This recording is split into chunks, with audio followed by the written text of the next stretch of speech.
Bismillahirrohmanirrohim. Assalamualaikum warahmatullahi wabarakatuh. Nah, di video kali ini saya akan menjelaskan mengenai chapter 11 yang mana di bab ini special about song or song lyrics. Di bab 11 ini terdapat dua kompetensi dasar, yang mana yang pertama yaitu 3.11 menafsirkan fungsi sosial dan unsur kebahasaan dalam lirik lagu terkait kehidupan remaja, SMP atau MTS.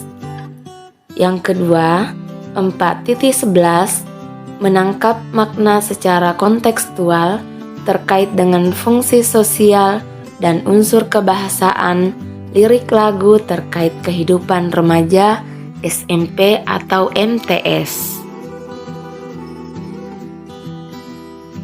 The objective of the study.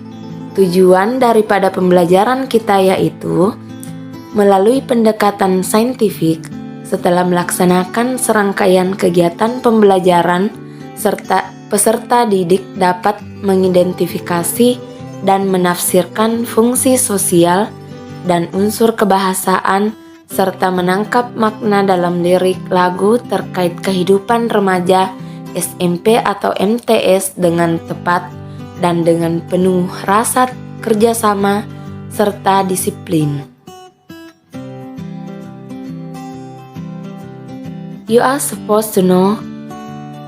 Yang pertama yang harus kita ketahui yaitu definition of song. And then the second is social function of song. The third is generic structure of song. And the fourth is language features of song. So, terdapat 4 poin penting yang akan kita pelajari selanjutnya. Okay, the first is definition of song. Song is a composition for voice performed by singing or alongside musical instrument. Lagu adalah sebuah komposisi suara yang dilakukan dengan bernyanyi atau dengan musik instrumen. Social function of song. The first is to entertain the listeners. Jadi fungsi lagu yang pertama yaitu untuk menghibur pendengar. Nah, kebanyakan orang mendengarkan lagu ketika mereka lagi tidak mood, lagi tidak semangat atau kurang semangat atau lagi bersedih. Kebanyakan mendengarkan lagu karena ingin menghibur dirinya. Jadi fungsi lagu itu sebagai penghibur bagi pendengarnya. And the second is to inspire or motivate the listener. Untuk menginspirasi atau memotivasi pendengar. Salah satu contohnya yaitu lagu daripada Selena Gomez. Lagu dari Selena Gomez ini yang berjudul Who Says, dari liriknya aja memberikan motivasi agar kita bisa menjadi diri kita sendiri, tidak malu dengan diri kita sendiri, mengakui bahwa kita itu hebat, dan apapun yang kita miliki masing-masing punya kelebihan. Intinya pesan daripada lagu dari Selena Gomez ini, jangan minder, jadilah diri kamu sendiri dan tetap semangat. Jadi dari lagu Selena Gomez ini memberikan motivasi kepada pendengarnya. Jadi siapapun yang mendengarkan lagu ini akan termotivasi dengan lagu daripada Selena Gomez ini yang berjudul Who Says. The third is to teach moral values. Nah, fungsi yang ketiga daripada lagu yaitu untuk mengajarkan nilai-nilai moral. Salah satu contohnya yaitu lagu dari Jess Glynne yang berjudul Don't Be So Hard for Yourself. Dari judulnya aja kita sudah bisa paham nih pesan yang disampaikan daripada lagu ini, yaitu agar kita bisa lebih menikmati hidup. Lagu ini memberikan pesan bahwa memang kita harus selalu berusaha dan berjuang, tapi jangan sampai menyiksa diri. Nah, akui kalau kita sebagai manusia itu memiliki rasa lelah, rasa capek, tapi di luar daripada itu kita harus juga bangkit. Nah, jangan bersedih berlarut-larut. Itu pesan yang disampaikan daripada lagu daripada Jess Glynne ini. Oke, next 4 is to express personal feeling. Nah, untuk fungsi yang keempat ini adalah untuk menyampaikan perasaan pribadi. For the example, lagu dari Olivia Rodrigo yang berjudul Driver License.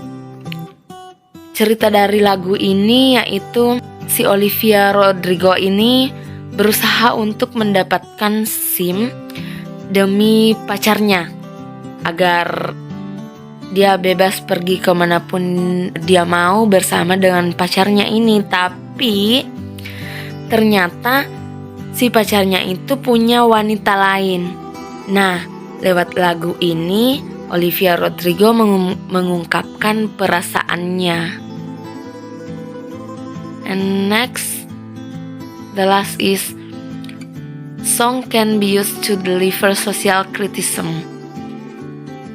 Untuk poin ini, fungsinya yaitu lagu dapat digunakan untuk menyampaikan kritik sosial.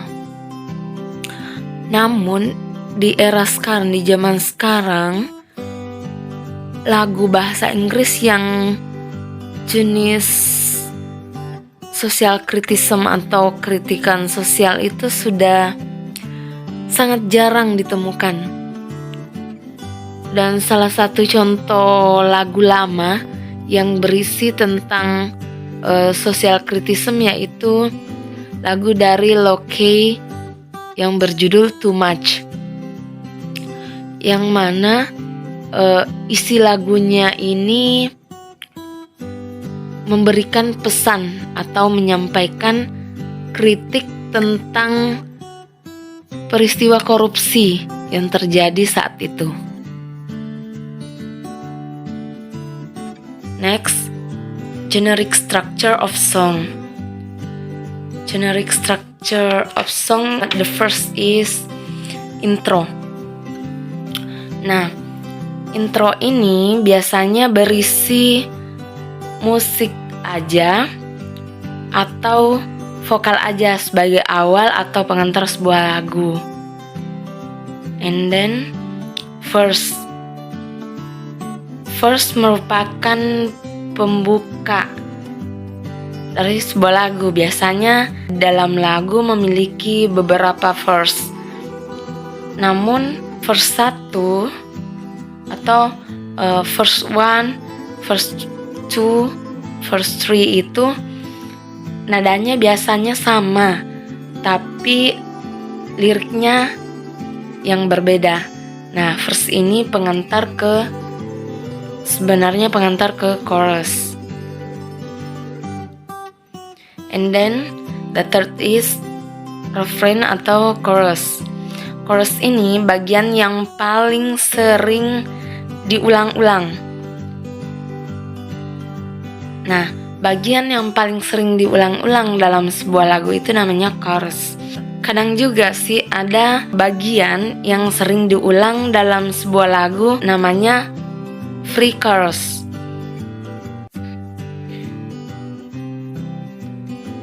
And then fourth, about bridge. Bridge ini kalau misalnya kita lagi dengerin lagu, ada biasanya perubahan tempo atau instrumen. Biasanya ada perubahan tempo dari verse ke chorus. Ada perubahan tempo yang berbeda atau instrumental yang berbeda. Biasanya lebih sedikit dan biasanya bridge ini yang menghubungkan antara dari chorus menuju coda. And then the last is coda. Nah, coda ini adalah the end of the song atau akhir daripada sebuah lagu. Nah, inilah 5 generic structure of song. But kelima ini bukan berarti harus ada di setiap lagu.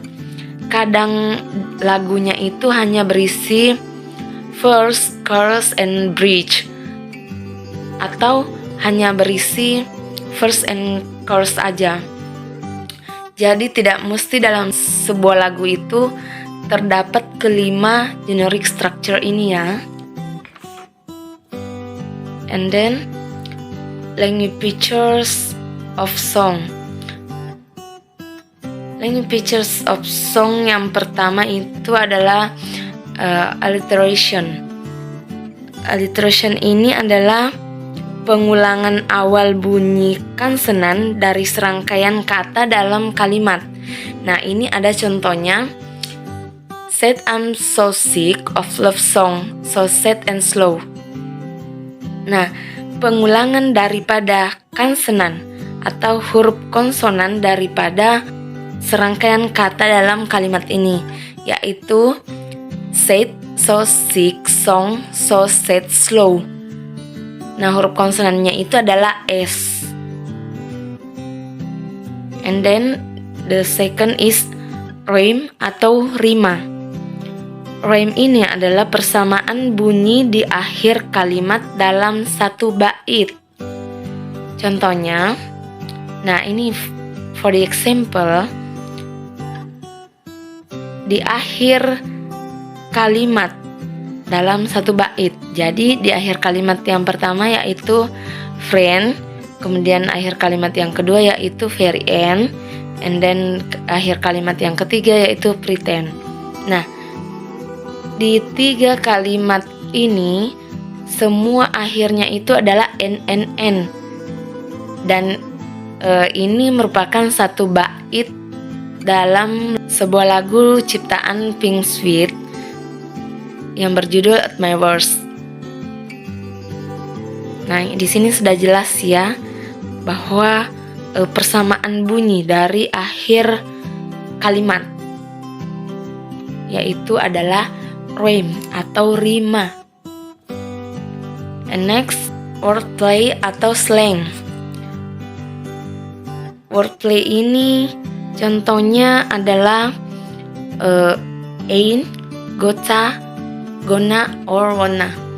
Jadi di sini wordplay atau kata-kata yang informal gitu dalam bahasa Inggris atau slang. And then the last is figurative language atau dalam bahasa Indonesia itu disebut dengan majas. Nah, this is the term of figurative language. Yang pertama adalah hyperbole. Hyperbole ini adalah big exaggeration usually with humor. Jadi majas hiperbola adalah ungkapan kiasan yang dilebih-lebihkan atau dibesar-besarkan, biasanya dengan candaan, selingan candaan. For the example, contoh dari lagu Christina Perri yang berjudul Thousand Year. yang I have died every day waiting for you. Saya telah mati setiap hari menunggumu. Wah, ini berlebihan banget ya. I love you for 1,000 years. Saya mencintaimu selama beribu-ribu tahun. Wow. Orang saja umurnya kadang nggak sampai 100 atau cuma lebih 100 ya. Ini lebay banget cara mencintainya ya. Nah, itu adalah sebuah contoh dari majas hiperbol. And then the next is personification. Nah, personification is giving something actual human qualities. Gaya daripada majas personifikasi ini adalah gaya bahasa yang menciptakan perumpamaan benda mati dengan sifat menyerupai manusia. For the example, lagu dari Coldplay yang berjudul Fix You. Salah satu liriknya yaitu Lights will get you home. Cahaya akan menuntunmu pulang ke rumah. Menuntunmu pulang. Ya. Itu berandai-andai ya. Perumpamaan benda mati yang bisa menyerupai manusia. Yang mana bisa menuntun di sini ya. Menuntun pulang ke rumah. And then next, metaphor. Metaphor is comparing two things that are not alike to suggest that they actually have something in common. Nah, majas metafor ini adalah ungkapan membandingkan dua benda yang tidak sama untuk menjelaskan bahwa mereka memiliki kesamaan yang mendasar. For the example, I'm diamond, you know I glow. Salah satu lirik dari lagu Dynamite yang dipopulerkan oleh BTS. Nah, di sini I'm diamond, saya berlian. Nah, di sini membandingkan dua benda yang memiliki kesamaan mendasar, ya. And then the last is simile. Simile is a figure of speech comparing two unlike things using the words like or as. Simile ini hampir sama dengan metafor yang mana merupakan juga gaya bahasa yang membandingkan dua benda yang tidak sama dengan menggunakan kata penghubung like or as. Jadi di sini yang membedakan metafor dengan simile itu yaitu kalau simile itu menggunakan like atau as yang bermakna seperti atau seumpama. For the example, lagu dari Dynamite juga dari BTS, salah satu liriknya yaitu Life as sweet as honey. Hidup semanis seperti madu, ya. Berarti di sini ada perumpamaan. Ada kata as. Okay. And then next, theme of song. Jadi tema dari lagu itu boleh tentang togetherness, kebersamaan, and then struggle, kekuatan, nature, alam, and then motivation, motivasi, and then environment, lingkungan, and then self-confidence, kepercayaan diri, and then strength, kekuatan, and the last is love, cinta. Nah, kebanyakan tema lagu itu adalah cinta, tentang cinta ya. Sekarang di zaman-zaman sekarang kebanyakan tentang cinta. And then, nah, kita akan menganalisis lagu berdasarkan genre structure-nya ya. Check it out.